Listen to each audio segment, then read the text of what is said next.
Hola amigos, ¿cómo están? Bienvenidos a nuestro programa, que es un cruce de intereses entre qué le vamos a hacer y Faltó Ensayo, que es conducido por la excelente Malena Miramontes Boing. Buenas noches, Malena? Juanjo, ¿cómo estás? ¿Todo bien? Gracias Bien, de todo nuevo bien. por el espacio en el programa. Todo bien, no, de nada. Che, me gustó mucho La Madonita, fui el domingo pasado. Ah, Muy bueno, muy bueno. para poner en contexto, es una obra que dirijo, una obra de teatro. Sí. Que de hecho, bueno, ya que iniciamos el programa anunciando de que hacemos un sorteo por 2 entradas para Claro. ver La Madonita, obra de Mauricio Cartún. Sí. Y para eso pueden dejar sus comentarios en las redes sociales de Faltó Ensayo y de qué le vamos a hacer, tanto en Facebook como en Instagram. O también pueden llamar o mandar un mensaje al 43717045 o al 43717046, o mismo pueden mandar un mensaje de WhatsApp al 1551085752. Ahí está. Bueno, así que damos por comenzado el sorteo y después al final del programa vamos a saber quiénes son los ganadores. Así es, así es. Que bueno, de hecho nos encontramos con el ganador Claro, el el la famoso semana pasada. Javier Lifa. Sí, sí. Claro, me sorprendió porque el tipo personaje. sabía un montón de teatro. Totalmente. Sí, sí, así que es como que él hizo un comentario crítico diciendo que la obra era muy buena, pero él sabía una pila de teatro. Y aparte Así trabajó que, en ámbito financiero. sí, sí, sí. Sí. Bueno, las cosas de la vida. Sí, bueno, pero forma parte de esta realidad de las redes sociales, de que una cosa lleva a otra y una Totalmente. persona lleva a otra, ¿no? Que antes no sucedía. Antes tu círculo era mucho más acotado, ¿no? Y que tanto Pero- necesitamos también en el mundo del espectáculo, ¿no? Para la difusión. Sí, claro, claro. Bueno, hoy ¿a quién has traído? A ver, vamos a dar comienzo a la segunda edición del ciclo Faltó Ensayo dentro del programa ¿Qué le vamos a hacer? Bueno, hoy nuestros invitados de lujo son 3. Hay 2 que están presentes y hay uno que está en San Juan y que pronto se comunicará con nosotros vía telefónica. Con nosotros está Mauro Lidbach. Hola, buenas noches. ¿Cómo están? Buenas noches, Mauro. Matías Noval. ¿Qué tal? ¿Cómo andan? Hola, ¿Todo bien? Mati. Bueno. Y está Paul Pregliasco, que bueno, ya pronto lo saludaremos. Bueno, primero que nada vamos a poner en contexto, digamos, lo que tiene que ver el ciclo. La idea del ciclo es que la temática tenga que ver siempre con cultura, educación y arte. Y un poco, digamos, lo que nos motiva es dar a conocer distintos oficios, distintas realidades de lo que tiene que ver con la profesión de personas que ejercen tanto la docencia vinculada con la cultura como el trabajo en cultura y arte. Así que, bueno, vamos a dar comienzo al primer bloque del programa y un poco la temática es la escuela. Para eso vamos a hablar fundamentalmente con Mauro Lidbach, pero también quiero hay intervenciones de Mati en caso de que lo requiera. Bueno, Mauro Lidbach es profesor de prácticas del lenguaje y literatura, ¿verdad, Mauro? Así es. En escuela media, escuela secundaria. Bueno, Tal cual. yo a Mauro lo conozco. De ahí nos conocemos. De ahí ¿no? nos Como conocemos. alumnos. De la escuela. Nosotros fuimos Compañeros. al Nacional de San Isidro. Tal cual. Y nos volvemos a... Bueno, siempre fuimos muy amigos. Bueno, resulta que Mauro ahora es profesor también de esa escuela. También del Nacio, trabajo en el Nacio con primer año, los más chiquitos de lo que sería el nivel secundario. ¿Qué edades tienen? Y entre 12 y 13 años, empiezan a cumplir 13 años por lo general, ahí cuando les pregunto, festejan algún cumpleaños y me dicen, uy, tengo 13. Y, bueno, Y de ahí- todo, bueno, claro, adolescencia, hormonas por el aire. Sí, sí, es una edad muy loca, porque cuando calculo que cuando nosotros fuimos al secundario, en ese momento no había, lo que hoy es primer año, antes era séptimo, y ahora ya está dentro del secundario. Antes, por lo menos nosotros, Sí, Male, sí. séptimo lo hicimos dentro de lo que fue la primaria. Exacto, sí. Entonces es una edad muy loca, muy de Claro, transición. porque son que como muy chiquititos. Me encanta, me vuelve loco al mismo tiempo. Y después, por otro lado, en un cole privado, trabajo con los últimos años de secundario, que son quinto y sexto año. Y ahí das Son los literatura. más- Ahí doy literatura. Bueno, resulta que nosotros nos juntamos con Mauro en una charla de amigos hace no mucho tiempo y me pareció muy, pero muy interesante traer sobre la mesa de este programa un poco lo que tiene que ver con la temática de qué es dar clases de literatura o, bueno, en este caso de práctica del lenguaje, también lo que nosotros llamábamos antes lengua, a adolescentes en el 2022, filtrados por una pandemia, por... Bueno, la hiperconectividad. Hechos digo. percha, todo el mundo. Sí, Bueno, sí, de hecho, nosotros la edición anterior del ciclo estábamos hablando con Ana Alvarado justamente de las problemáticas que están teniendo, o sea, problemáticas con la educación a raíz de la pandemia y de otras cuestiones que tienen que ver con la generación actual y el mundo actual, la globalización, la capitalización, bueno, en fin. Hay como problemas que están en común, digamos, ¿no? Uh-huh. Pero particularmente a mí me interesa mucho poner sobre la mesa qué pasa con los pibes de 13 años hoy en día. Entonces, la primera pregunta que te quería hacer es para poner un poco en el marco, digamos, ¿no? De una escuela secundaria. ¿Cuál es una escuela secundaria hoy en día? Y la escuela, a ver, en términos como estructurales y superficiales, por decirlo de alguna manera, sí, creo que sigue siendo el aula, los bancos mirando hacia el pizarrón, preceptor, alumnos, digo, o sea, tal vez es una obviedad, pero es algo que se mantiene en el tiempo y lo que sí cambia muchísimo es cómo viven los pibes por fuera de la escuela, o incluso creo que también los adultos, digamos, mil cosas cambian, pero la escuela en términos estructurales y la dinámica que se propone en la educación formal, ¿no?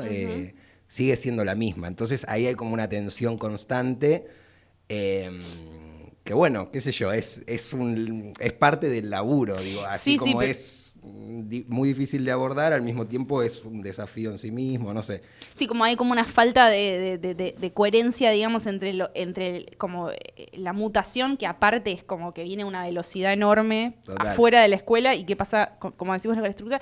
Y de hecho, una cosa que a mí no aclaré, que me interesaba mucho de entrevistarte, además de que sos un gran amigo y una persona muy especial para mí, pero me interesaba también hablar con un docente joven. ¿Vos qué edad tenés, Mauro? Tengo 29. Bueno, 29 años. Entonces, ¿y ya ejercés la docencia hace como 5 años, me dijiste? Sí, en el 2018 arranqué pequeñas suplencias, hace 3 que ya vivo full docente. Digo, porque me parece que también es sumamente interesante ver cuál es la dicotomía. Primero, por un lado, en el choque entre esos docentes ya con muchos años de experiencia, qué pasa con el docente más joven y con la formación que vos recibiste como docente, ¿no? Entonces, una de las primeras preguntas que me quería hacer es, bueno, algo re complejo, pero ¿para qué nos preparan en la escuela secundaria?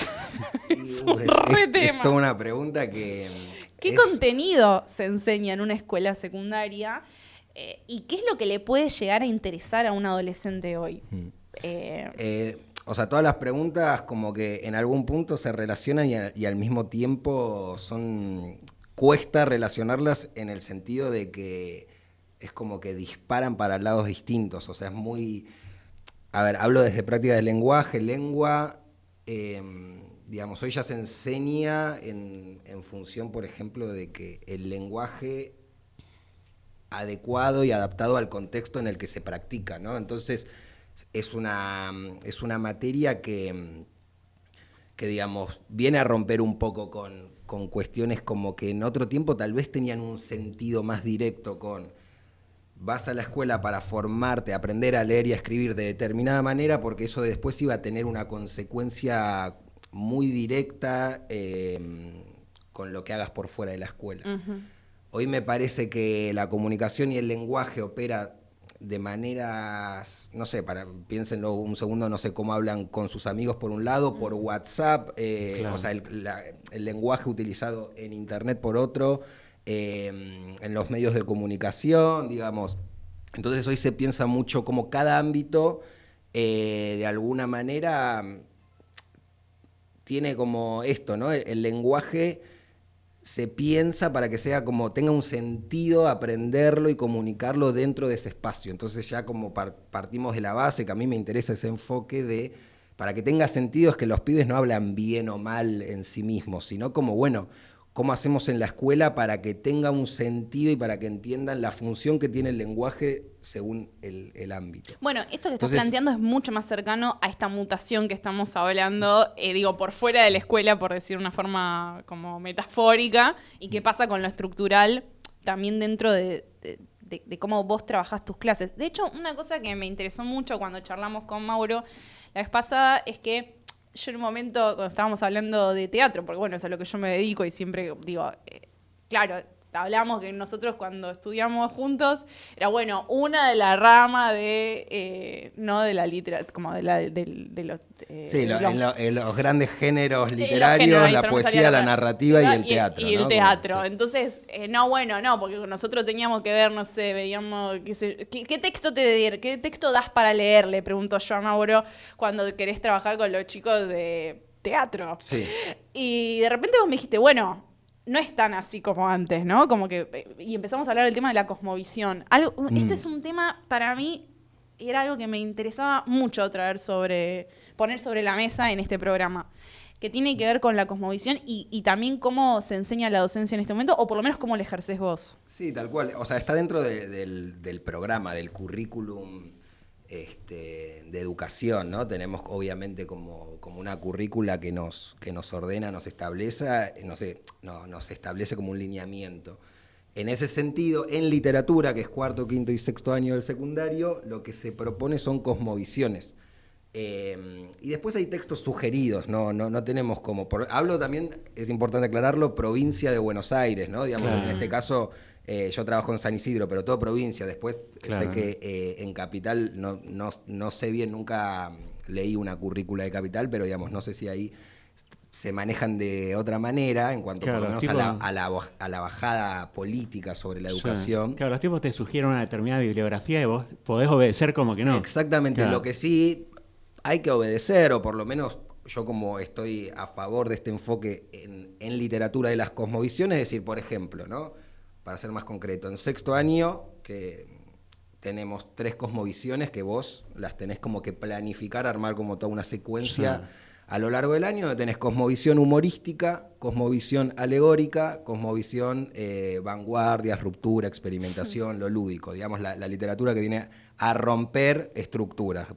Yo por lo menos hago esa bajada para pensar textos, actividades y todo, hacerlo rebotar con la literatura y la palabra cosmovisión en sí misma es distintas maneras de ver e interpretar el mundo. Claro. Entonces, si vos tenés eso como eje, empezás a trabajar con los pibes para que tenga sentido lo que vemos, digamos, la visión de ellos personal está atravesada por un contexto social, histórico, hay maneras, justamente, cómo entendemos el humor, cómo entienden el humor los pibes de 17, 18 años que están en sexto hoy en día, y cómo lo entendían nuestros padres, cómo lo entiendo yo. Me muestran memes, me muestran el tipo de humor que consumen. Hay una estructura nueva, que viste que vos ves en internet que los pibes hacen humor y ponen un gráfico y dice... Cuando tu profesor te dice tal cosa y abajo hay una cara... todos los memes que deben haber de los profesores. De hecho, esa es una mecánica que un cuarentón no tenía como humor. No, de hecho se ha viralizado un montón, del hecho, un montón de docentes que trabajan con memes como forma de calificar. Mira. A mí me interesa ver un poquito acá lo que cuenta Mauro, es cómo lo ordenás a eso, porque a mí mi experiencia con la escuela en el secundario era que en la literatura me espantaba más la obligación de leer determinados clásicos o cuestiones que atraerme, digamos. O sea, me atraía más lo que yo investigaba por mi cuenta y por afuera de la institución que a su vez lo que pasaba adentro, digamos. Años después uno lo valora o no importa. Tal cual. Pero sí la conclusión que uno sacaba era, al final, en vez de invitarme a consumir eso, me invitaba al rechazo, ¿no? Claro. ¿Cómo lo ordena? A mí me pasó lo mismo, que siempre me gustó la literatura y me llevaba libros. También como alumno, mi experiencia en el secundario fue un alumno muy como último banco, o sea, cero quilombero, pero sí como que no me interesaba. Para mí la escuela era una pérdida de tiempo, quería estar con mis amigos, con Mali ahí comiendo un pebete tostado en el recreo. Yo también lo hubiera querido. Charlando de música y después tuvimos la suerte de tener una profesora... Ana, con la que hoy también tengo el gusto de compartir, porque sigue laburando en el Ignacio. Depende de quién es el profesor, porque hay profesores de literatura intragables que provocan el rechazo de lo que... Claro, por eso ahí, como respondiendo lo que me decías, la cosmovisión, si partís como de la idea de trabajar con que tenga un sentido que nos permita entender cómo vemos el mundo. Por un lado, desde un lugar social, estamos dentro de un marco y que estamos atravesados por una construcción social de distintas maneras de entender, pero después ahí que se vayan apropiando y que tenga un sentido para ellos. Claro. Obviamente esto digamos, suena hermoso, es difícil llevarlo a la práctica, pero trabajás sí eso, con una libertad de... Trabajamos con ciertos clásicos, no sé, La Nona. Bueno, Claro. cómo funciona el humor en La Nona. Claro. Pero que lo hagan rebotar todo el tiempo con su propia experiencia en el mundo, con cómo entienden ellos el humor. Claro. Y muchas veces ahí lo interesante es ver, ok, yo les traje esto que está considerado una obra humorística, o podemos leer como ciertos códigos humorísticos dentro de esta obra, y lo primero que te dicen, trabajando con humor, lo que más pasa es tipo, profe, esto no es gracioso, no es Claro. no es- bueno, vamos a ver por qué sí lo era, por qué sí está dentro de este contexto. Y ahí como que lo pones a rebotar, que tenga un sentido. Claro. Y una pregunta, yo. Mauro, respecto Sí. justo, siguiendo esta línea que me parece sumamente interesante, básicamente porque plantea una visión como más holística tanto del alumno como del docente y de la situación de la escuela, ¿no? Bueno, de hecho, ya lo nombramos el programa pasado, la edición pasada del ciclo, hablábamos con Ana Alvarado del texto de Rancière del maestro ignorante. Pero para cerrar el bloque, y una cosa que me parecía re interesante charlar con vos, es, ¿qué pasa vos como docente? Hay como un ejercicio de seducción enorme constantemente con esa población a la que te estás dirigiendo, ¿no? Y yo hice una pregunta... ¿Es convencimiento o empatía? A ver, hay como... lo que- Picante, me puse picante. Lo que tiene el aula es que tiene como muchísimos, por lo menos para mí, digamos, muchísimos planos ocurriendo todo el tiempo. Hay como... que a veces, bueno, nada, de ahí yo creo que, bueno, el estrés y que a veces uno sale recontra requemado. A ver... Sí, hay como, o por lo menos yo me esfuerzo mucho en que haya como una cierta, una experiencia que sea interesante. Darles mucho lugar a ellos, que se puedan expresar y como, de alguna manera, y como me sale ahora, no sé, se me viene como la imagen del rebaño, de ir direccionándolo un poco en decir, bueno, a ver, hagamos rebotar este texto que traje con lo que ustedes saben, con lo que piensan, con lo que les gusta, lo que no les gusta, y lo voy tratando de direccionar de una manera, pero como muy pendiente de que es atractivo para ellos. Igual me puedo poner medio sobre analítica con tu discurso, Sí, obvio. pero me encanta que usas mucho la palabra rebotar, Sí. que de alguna forma implica ya un reflejo. O sea, implica ya una consideración del otro. Sí, es que si no para mí perdés. Bueno, clave. Para mí perdés. Yo creo que es lo que... ¿Cómo era tu nombre? Matías. Lo que decía, me preguntaba Matías hace un rato. O sea, yo creo que si no pasa eso, perdés. O sea, el alumno pierde, el profesor pierde, estás dando clase contra una pared que no rebota, sí, justamente. Y nada, o sea, yo creo que nada, es un embole. A mí, por lo menos que me gusta el laburo, yo voy a... Sí, sobre todo porque el factor común me parece acá en la mesa es que siempre hay una persona en tu vida académica, si se quiere, que es la que te marca o la que te llegó a capturar la atención y a querer aprender eso, a querer contribuir en la clase, a animarte a Bueno, a muchas veces estudiar más. es eso, Como o sea, el decimos, laburo bueno. muchas veces es tipo otorgar confianza y tratar de darles como un cierto potencial dentro de las características de cada uno. Eso es muy difícil porque es trabajas colectivamente todo el tiempo. O sea, Además los grupos cambian. los grupos cambian Claro. un montón y Claro, puede ser que un curso se interese más que el otro y eso es muy Ahí azaroso. lo hablamos. Cambia todo el súper, tiempo. sí, ¿no? o sea, lo ves clarísimo. Claro. O sea, tengo 2 quintos años, Sí. uno es orientación artística, el otro es economía. Claro. Y son mundos distintos. Hay Sí, clases sí, que sí. me salen re bien, por lo general con los de artística, porque Claro. bueno, yo por cómo doy literatura, bueno, mucha consigna creativa, mucha escritura y necesito como un poco esa, no sé si chispa que tiene el arte, pero bueno, esa Sí, búsqueda sí. de experimentar en sí mismo y con Claro. los de economía, no quiero caer en estereotipos ni reforzar esas cosas que, No, ojo, no, también no. te sorprenden a veces Sí. con cosas resarpadas. Pero me cuesta, Hay una tendencia. Me cuesta más, muchísimo. por supuesto, sí. Bueno, yo quería cerrar este primer bloque hablando de, como así como frutillita del postre, me encantó todo esto, sobre la curiosidad. Resulta que yo hace unos meses caí en un texto que no lo leí, pero sí leí un artículo que escribió sobre una entrevista a su autora, que es Melina Furman, que ella es bióloga y es doctora en educación. Y ella escribió un libro que se llama Guía para criar hijos curiosos. Y yo siempre pienso, y esto que decía Mati en relación a cuando alguien te deja una marca, pero lo interesante no es solamente esa marca puntualmente lo que viste, no sé, con tal docente en tal momento, sino como eso se refleja en tu búsqueda hacia adelante, ¿no?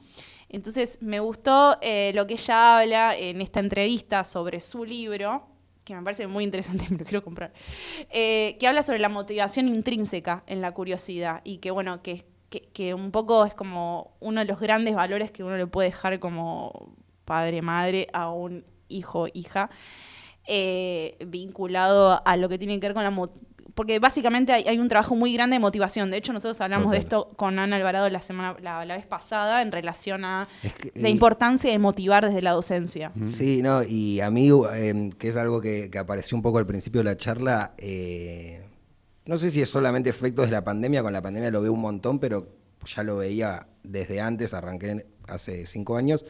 El tema de autoestima en adolescentes es una locura, lo que les cuesta tomar decisiones, pero que tienen que ver con el autoestima, digo. ¿Eso es por la pandemia? ¿Bajó la autoestima de la adolescencia? Pero no solo, o sea, creo que la pandemia, como todo, reforzó 1000 síntomas. Claro. Por las redes sociales, la hiperconectividad y la comparación. Hay mucha exposición de ese nivel Totalmente. y quizás no es fácil para una persona que no está totalmente preparada para ese tipo de respuesta, ¿no?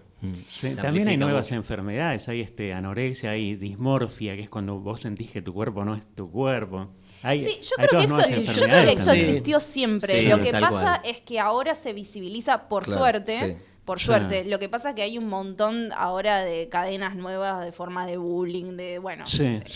Pero bueno, sí, para quedarnos con algo lindo, me gusta. Ahora ponemos un tango lento y nos vamos a llorar. Claro, no. Pero sí me parece interesante lo de incentivar la curiosidad para poder generar como esa motivación intrínseca que hace que una persona en formación, igual siempre estamos en formación, ¿no? Sí. Pero podamos estar en el camino de aprendizaje. Bueno, vamos a ir a una tanda de música y después continuamos con el programa. Dale. Perfecto.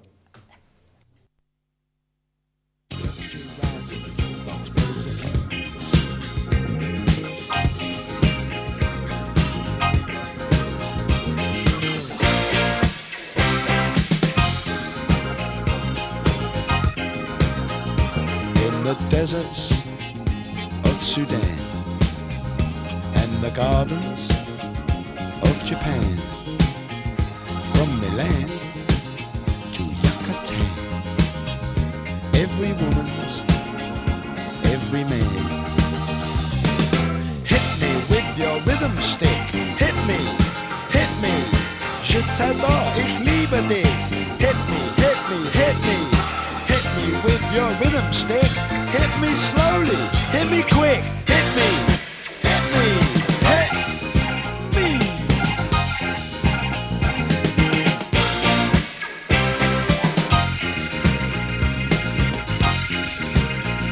In the wilds of Borneo and the vineyards of Bordeaux, Eskimo, Arapaho, their body to and fro. Hit me with your rhythm stick. Hit me, das ist gut, say, fantastic. Hit me, hit me with your rhythm stick. It's nice to be a lunatic. Hit me, hit me.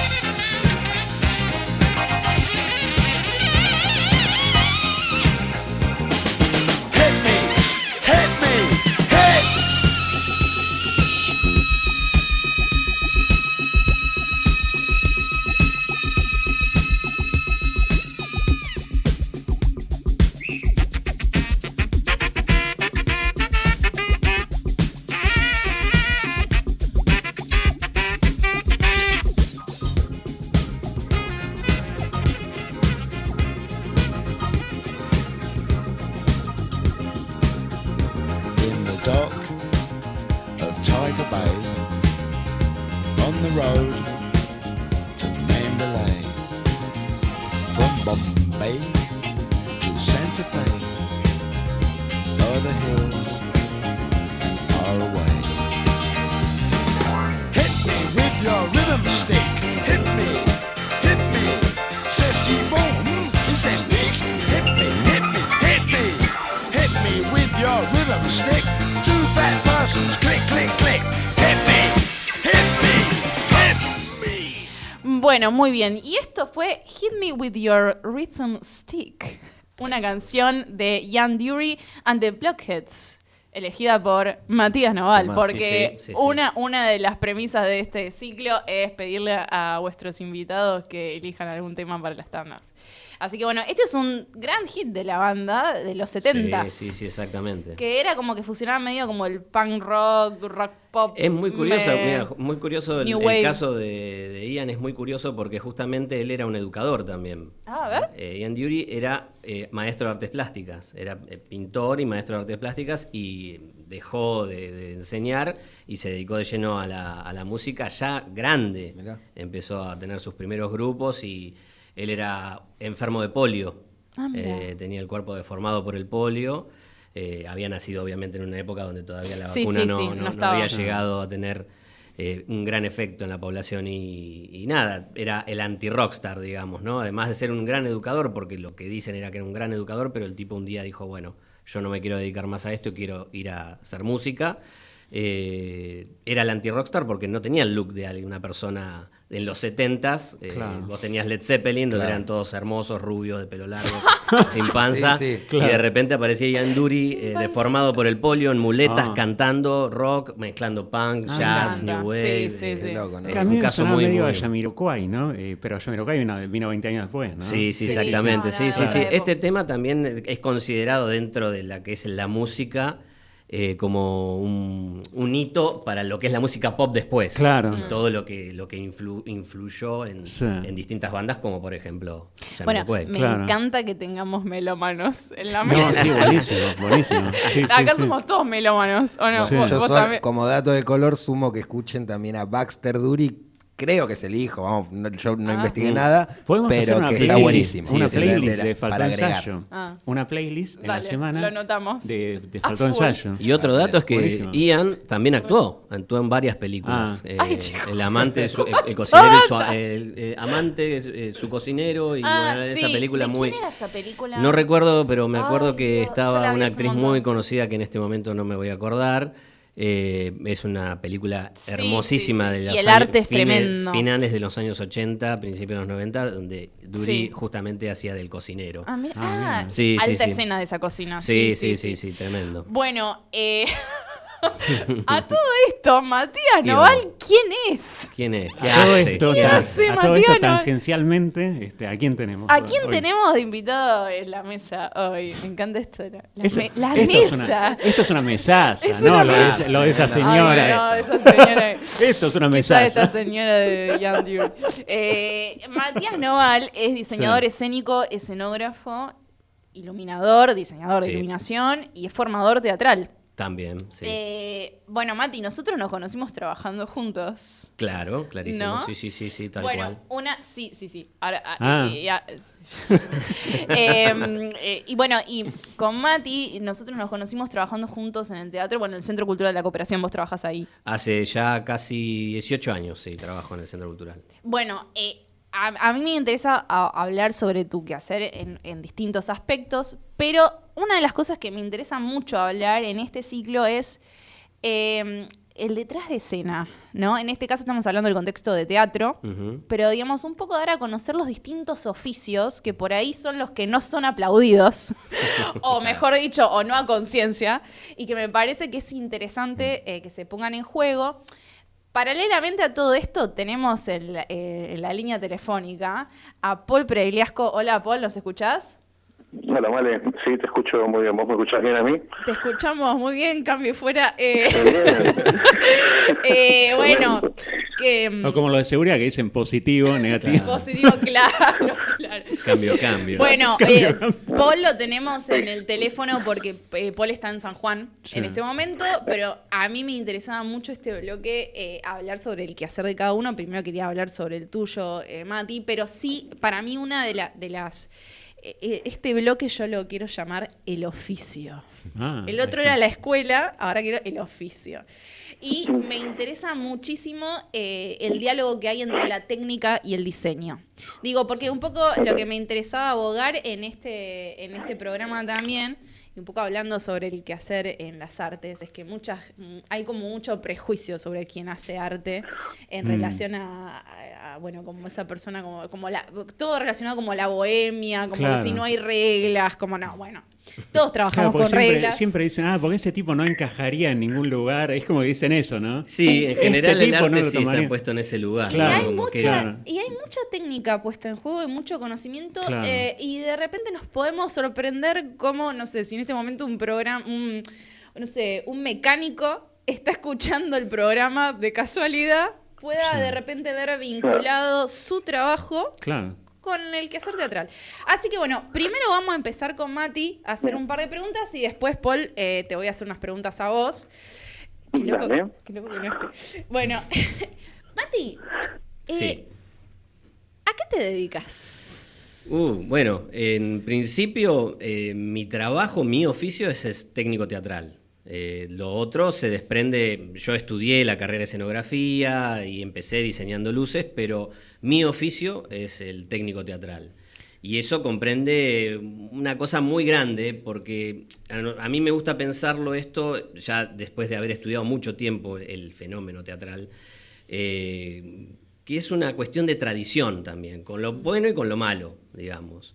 Es una de las cosas más viejas que hay el teatro. Totalmente. Si lo reconocemos así, es uno de las cuestiones y fenómenos y artes más primitivos, y ya había técnicos en el principio de todo, digamos. El teatro griego, con sus periáctides que se Totalmente, movían sí. y con sus fogatas para Sí. verse Bocha de noche. de FX, mucho FX. Las máscaras alguien las hacía, los Claro. coturnos también alguien los hacía, entonces quiere decir que había una persona o había personas que cumplían esa función para mover las maquinarias y hacer todo, que el espectáculo sea justamente el espectáculo, digamos. Y el espectáculo no tomado solamente como uno lo piensa en la visión moderna, digamos, porque digamos, es como que el espectáculo es teatro de revista y nada más, digamos, luces, lentejuelas y punto. Y el espectáculo no es eso, digamos, el espectáculo apela a otras cosas. La espectacularidad quiere decir a lo que a mí me deja expectante de algo y me asombra, por de otra manera, ¿no? Y sale, y aparte después se conjuga un poquito con la palabra experimentación, ¿no? Lo que sale del perímetro, lo que sale un poquito de la norma, salirse de la norma y salirse de la experiencia cotidiana para ingresar en otra cosa, ¿no? Y lo que entretiene también, ¿no, Mati? Lo que entretiene también y sin mérito de que sea menor eso, digamos. No, al Porque- contrario, me parece vital. Claro, porque si de ahí nos partimos al mundo del diseño, digamos, en el mundo del diseño siempre se manejan entre dos variables, que son los valores de atención y los valores de atracción, digamos. Los valores de atención son aquellos los cuales me hacen repensar, reflexionar sobre lo que veo, sobre lo que estoy consumiendo, sobre lo que me estoy escuchando. Y los valores de atracción son aquellos que me hacen mover la mirada ahí, digamos. Claro. Si yo voy caminando, yo esto lo recuerdo porque un viejo profesor de diseño, que también fue en mi caso un profesor que me motivó mucho. ¿Quién es? Es un profesor que debe estar en mi ciudad natal, en Bahía Blanca, que se llama David Brisson. Era nativo de aquí, porteño era, y se fue a enseñar al sur. Y él nos hizo entender el diseño como nadie nos hizo entender en los 7 años de carrera de escenografía. Y él nos decía, bueno, ¿quieren un ejemplo rápido de valor de atracción? Si yo voy caminando y veo un punto rojo en el medio de la calle, seguramente me va a atraer, digamos. Claro. No hay un valor de atención más grande que eso, digamos. En el sentido de que yo voy a detenerme, voy a mirar eso y voy a después entender qué pasa ahí, claro. digamos. Sí. Entonces, la espectacularidad cuenta con todos esos condimentos para que el espectador, digamos, complete ese ciclo que es el fenómeno teatral. Y bueno, en ese caso, al final de todo esto, yo laburo dentro de lo que sería ese mundo. Y me fascina el trabajo teatral. Porque Que además te contacta con otra gente, particularmente lo que vos hacés te contacta con el universo de un montón de otros artistas y diseñadores. yo creo que también, los ¿no? técnicos vemos más teatro que nadie en esta ciudad. Lo curioso es que no lo vemos una sola vez. No vemos el espectáculo una sola vez. Lo vemos muchas veces. Perdón, vamos a poner en contexto porque por ahí uno que es más expertise da por sentado algunas cosas, en el sentido de que cuando estamos hablando del técnico teatral, estamos hablando de la persona que maneja la consola, que direcciona Claro, esa las era mi duda. luces. ¿Con qué Claro, hacer por eso, para exactamente? pensar en un oyente promedio, digamos, ¿no? Sí, por Sí. supuesto. Digo, que se sube la escalera, que te prende la consola de sonido, Claro. que habla con el diseñador de sonido y dice, bueno, subime, bueno, ¿no? Digo, Sí. básicamente es la cocina. O sea, digo, Claro. sos el que maneja los utensilios de la cocina Sí, al sí, momento sí. de llevar a cabo una obra que se ensaya y que de repente llega a una sala teatral. Tal cual, sí. Y vos sos el que conoce la casa, cómo funciona. Claro. Exactamente, sí. Si ponemos en términos de cada rubro dentro del teatro, digamos, si bien el actuante, la actriz, el actor, es el que se expone en el escenario, el técnico es el que arma todo lo que uno le dice la magia por detrás, Claro, ¿no? sí, sí. Que la luz se prenda en determinado momento, que el sonido salga por los parlantes como corresponde, que el teatro esté en condiciones muchas veces también dentro de los oficios teatrales, porque también hay que entender que está el teatro más comercial, Claro. el teatro mejor puesto, digamos, por decirlo de alguna manera, el teatro estatal, y también está el Claro. teatro independiente, que es en general donde el técnico nace, se foguea y después pasa quizás a un lugar un poco mejor. ¿Y qué Eh, diferencia habría entre el ramo de la técnica del teatro porchoclero, digamos, que del teatro under? ¿Hay cosas técnicas Uy, diferentes? Sí, Los hay- recursos, básicamente son los recursos, Claro. porque generalmente el técnico que labura en una producción grande solo se ocupa de su cuestión. Claro. Digamos, si tiene que operar luces, solo opera luces. Si opera Sí. sonido, solo opera sonido. El cambio, el que labura en una salita independiente hace todo. Quizás Claro. hasta a veces, como sucedía en el mítico Andamio 90, hasta quizás te toca hacer de boletero, tenés que barrer, tenés que Andamio limpiar. 90, para poner en contexto, fue el teatro de la mítica Alejandra Boero. Sí. De hecho, mi abuela estudia con Alejandra Boero y cuenta Sí. las historias de cuando Alejandra Boero recibía a sus alumnos durante Sí. la dictadura militar para que durmieran dentro del teatro. Claro, Bueno, era sí, una sí, época claro, donde sí. el actor no solo se formaba, barría el escenario, como decís Tal vos. cual, sí. Mati, Claro. me interesa hablar de todo esto que es sumamente interesante lo que estás diciendo. Dentro de lo que es tu rol en la docencia, vos estás en un proyecto que me parece Sí. muy interesante hablar sobre eso, aparte de que porque están abriendo nuevos seminarios, ¿no? Sí. Y está bueno que también publicites eso. Sí. Pero ¿qué es escuela un teatro? Sí, la Escuela Un Teatro es un proyecto de una amiga mía y una directora y dramaturga, Julieta Greenspan. Ella también tiene muchos años de trabajo dentro del Centro Cultural de la Cooperación, ella estuvo en el Bachín Teatro, y que el Bachín Teatro era un grupo de teatro épico. Que también, como dice Male, para poner en contexto, el teatro épico es un teatro desarrollado por el alemán Bertolt Brecht durante la primera mitad, digamos, del siglo XX.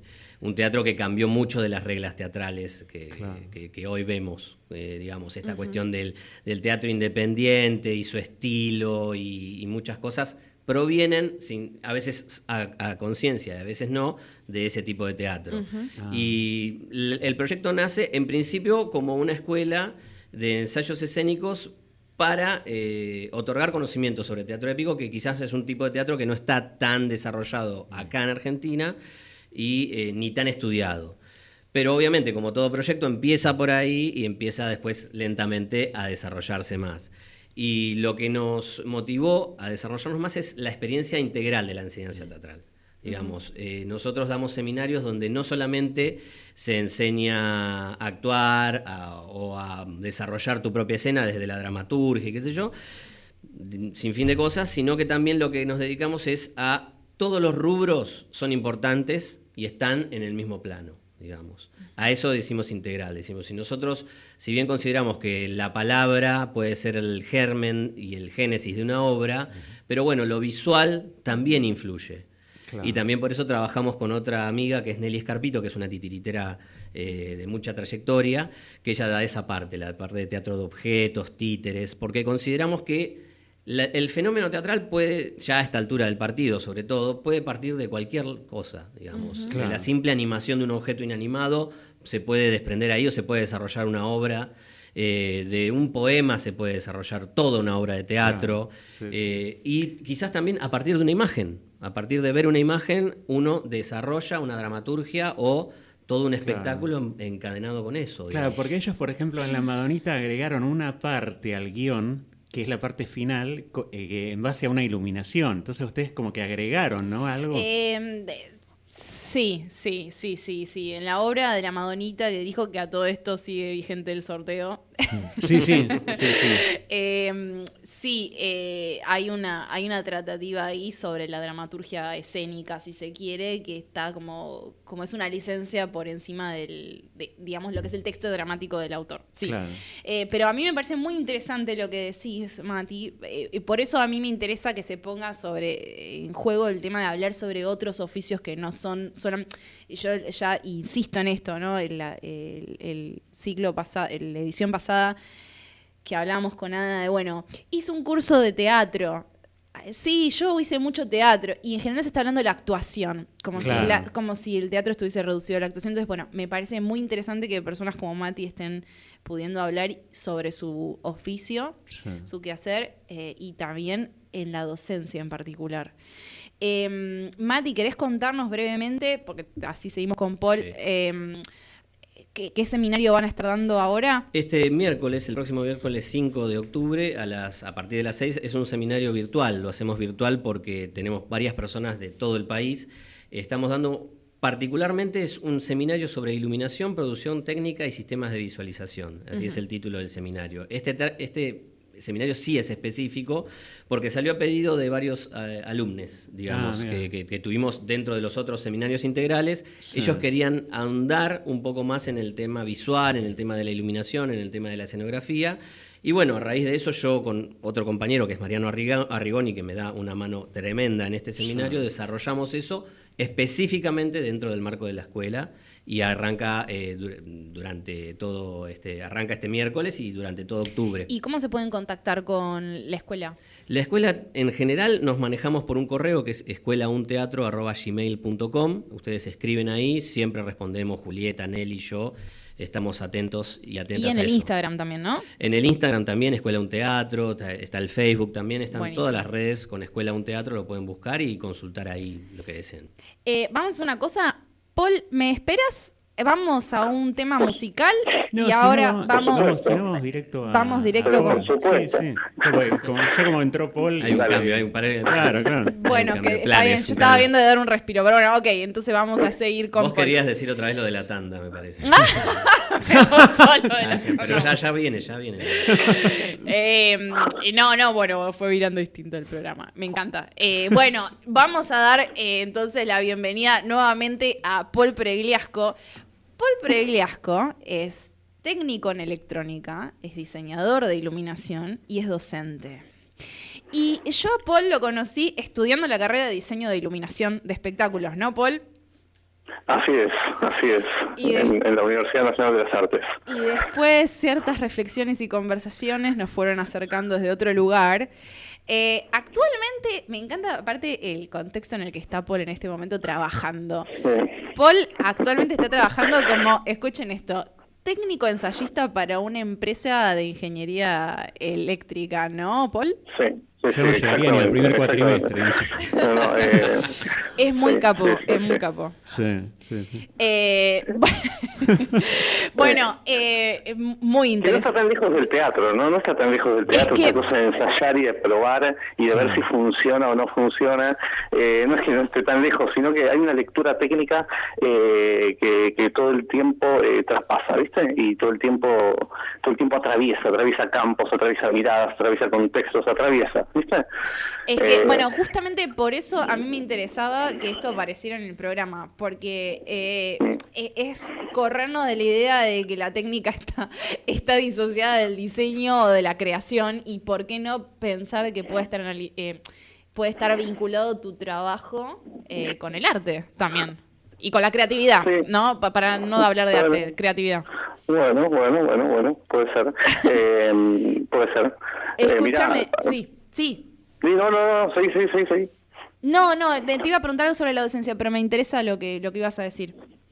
No, a ver, recién, ¿cuántas cosas sobre la bella? Primero, a ver, están hablando hace ya un rato y hay un montón de cosas, y pensaba rápido en esto que decía Mauro al principio, respecto al aula, y pensaba en el teatro como atributo del escenario, ¿no? Y si el teatro es un atributo del escenario, el escenario es un lugar físico, es un edificio y tiene reglas, tiene límites, tiene paredes, tiene techos, y eso hace que haya una mirada estructural, ¿sí? y que tenga que aparecer más allá de la creatividad y más allá del vuelo particular, que haya una mirada objetiva, ¿sí? Una mirada sobre la técnica puesta ahí.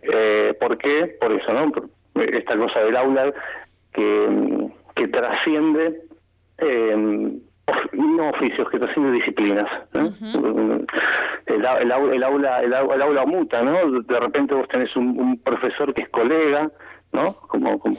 Como tantos.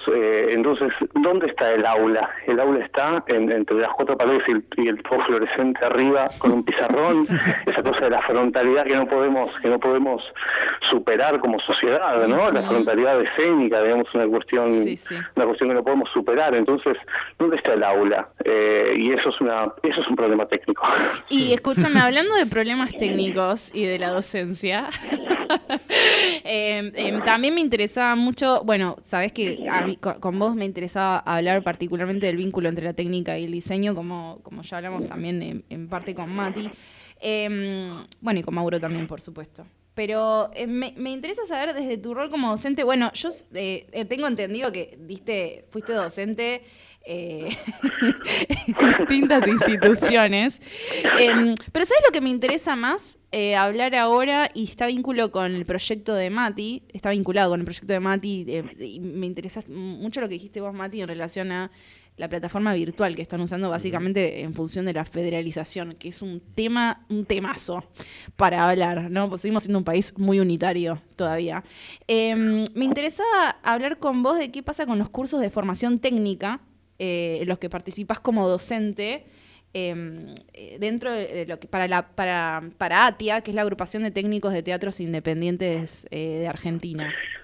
Sí, bueno, a ver, este proyecto y esta idea fogoneada por Natalia Bianchi, que tomó las riendas un poco de la organización, un poco mucho, la idea siempre fue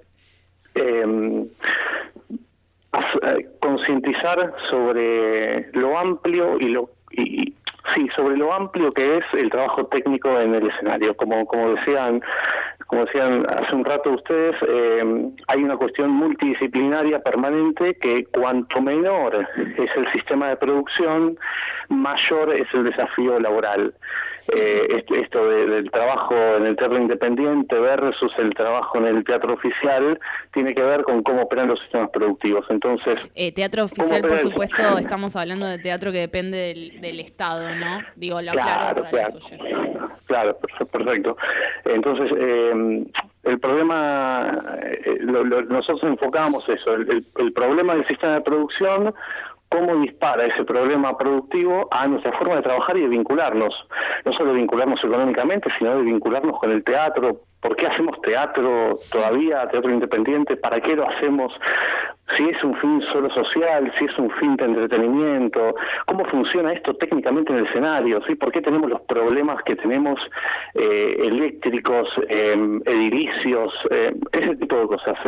Entonces, enfocado dentro del sistema productivo, lo que hacemos es tratamos de hacer una deconstrucción absoluta del laburo para poner en jaque todas, desde el cable que vos tenés tirado por la bandeja portacable o por la vara, hasta dónde está puesta la boletería, digamos, y si tenés o no tenés boletería. Eso es un poco... Esto es re clave, porque me parece, y voy a insistir todo el tiempo dentro del programa en esto, que es la importancia de darle visibilidad a tantos oficios y a la técnica como un medio para en este caso, generar una experiencia, artística, ¿no?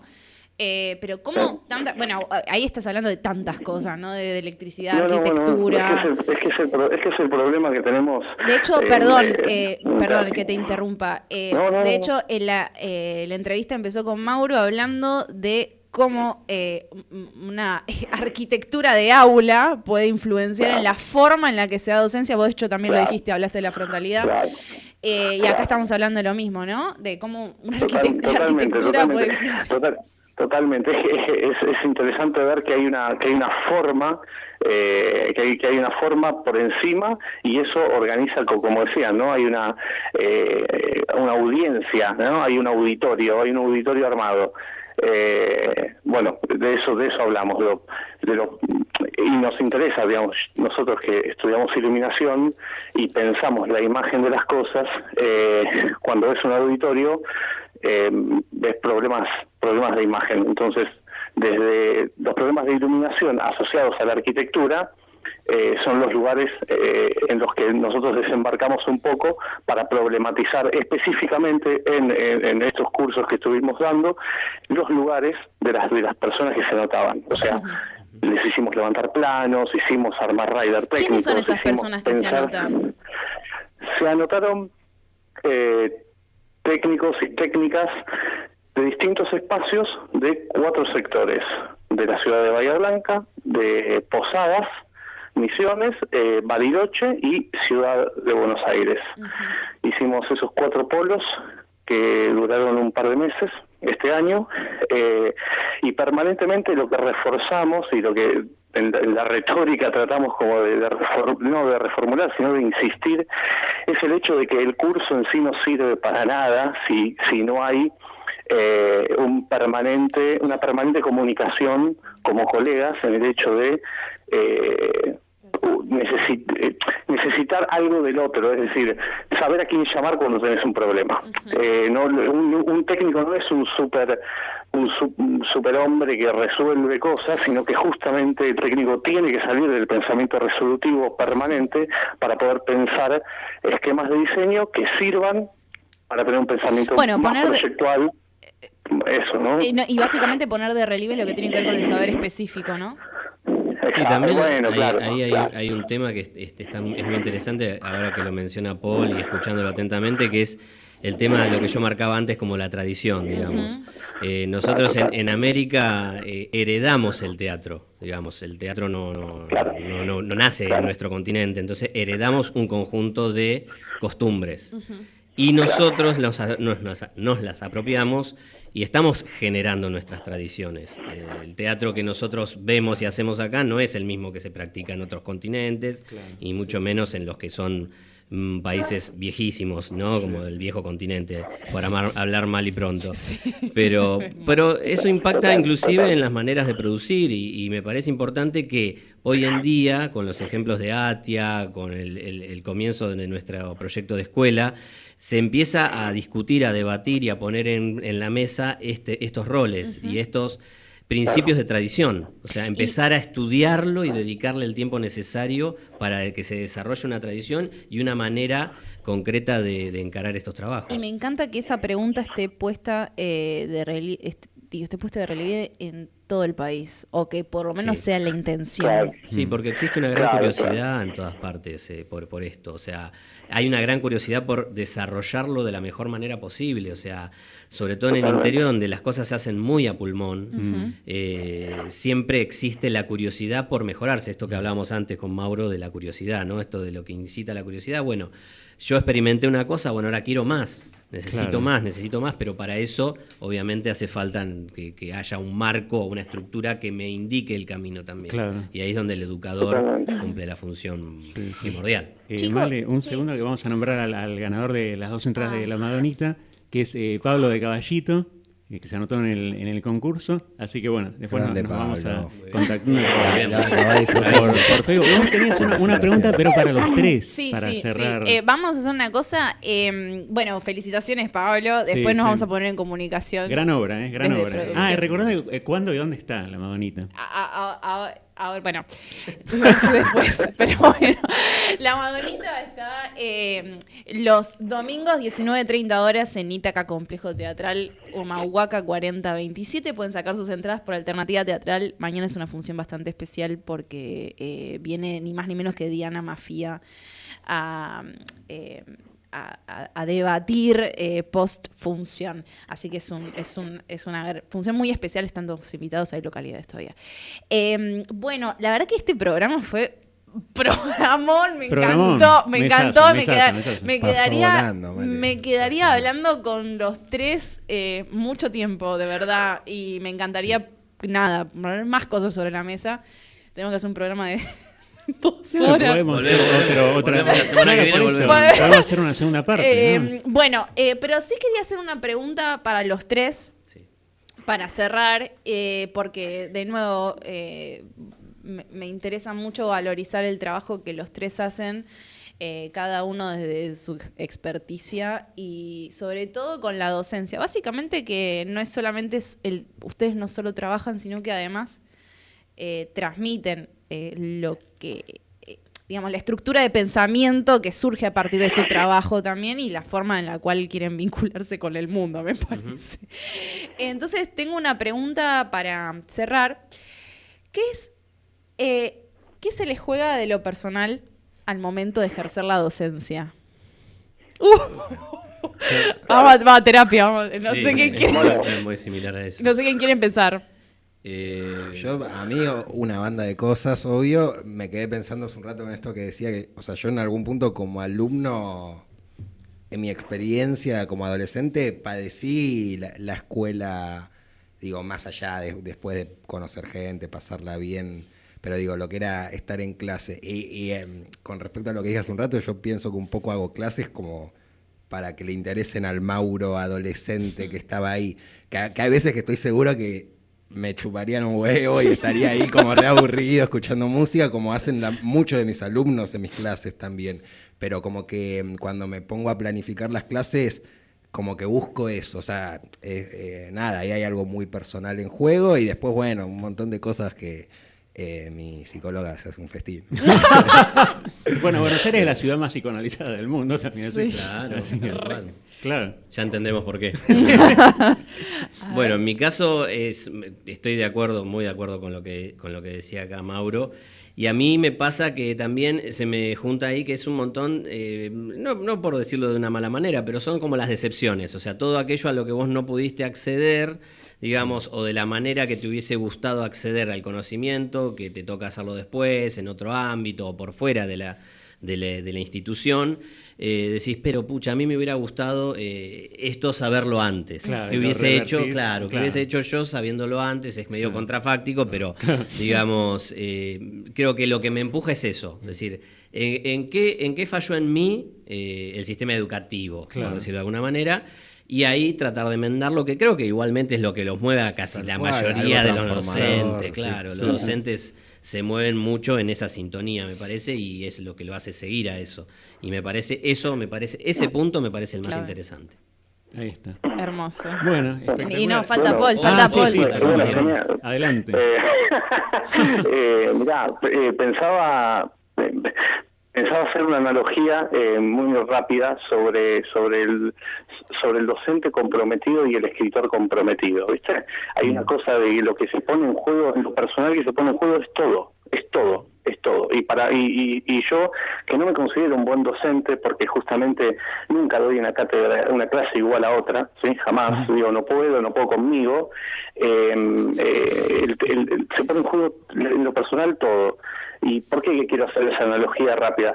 Nosotros, bueno, Rodolfo Walsh es un ejemplo del escritor comprometido. El docente, a diferencia del escritor, no es una figura pública.